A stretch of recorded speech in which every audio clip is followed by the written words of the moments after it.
Backend development with Node.js and Express.js। हम देखेंगे कि राउट्स, कंट्रोलर्स और मिडलवेयर्स कैसे लिखते हैं और फिर ऑथेंटिकेशन और ऑथराइजेशन कैसे इंप्लीमेंट करते हैं। तो सबसे पहले बात करते हैं एक्सप्रेस बेसिक्स की, जिसमें राउट्स, कंट्रोलर्स, मिडलवेयर्स आते हैं। राउट्स क्या होते हैं? राउट एक एंड पॉइंट होता है जो क्लाइंट रिक्वेस्ट को हैंडल करता है, जैसे कि /API/users। तो ये एक गेट राउट है, ठीक है। अगर ये एग्जीक्यूट होता है तो हमारे पास यूजर्स की लिस्ट आती है। अब बात करते हैं हम कंट्रोलर्स की। कंट्रोलर एक सेपरेट फंक्शन होता है जिसमें बिजनेस लॉजिक लिखते हैं। सो बेस्ट प्रैक्टिस ये रहती है कि राउट फाइल में सिर्फ पाथ डिफाइन करो और लॉजिक पार्ट लिखो कंट्रोलर्स में। अब बात करते हैं मिडलवेयर्स की। मिडलवेयर्स वो फंक्शन होता है जो रिक्वेस्ट और रिस्पॉन्स के बीच में एग्जीक्यूट होता है, जैसे logging middleware, validation, authentication middleware.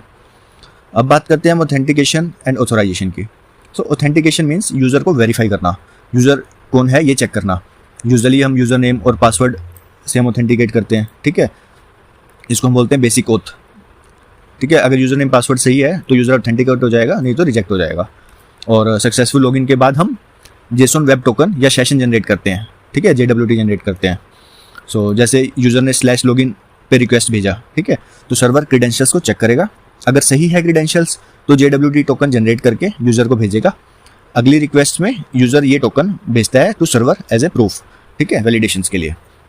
सो अब बात करते हैं ऑथराइजेशन की, जिसको हम बोलते हैं एक्सेस कंट्रोल। ऑथराइजेशन चेक करता है कि यूज़र को क्या करना की परमिशन है, जैसे कि नॉर्मल यूज़र सिर्फ अपनी प्रोफाइल देख सकता है, एडमिन सारे यूज़र्स को देख सकता है, ठीक है।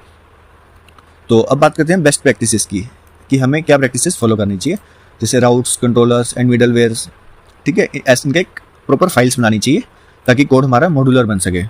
और ऑथेंटिकेशन बिना सिक्योरिटी के पॉसिबल नहीं होती, तो उसमें सिक्योरिटी हमें इंप्लीमेंट करनी है। और ऑथराइजेशन से सिस्टम सिक्योर रहता है और डाटा मिसयूज़ नहीं होता।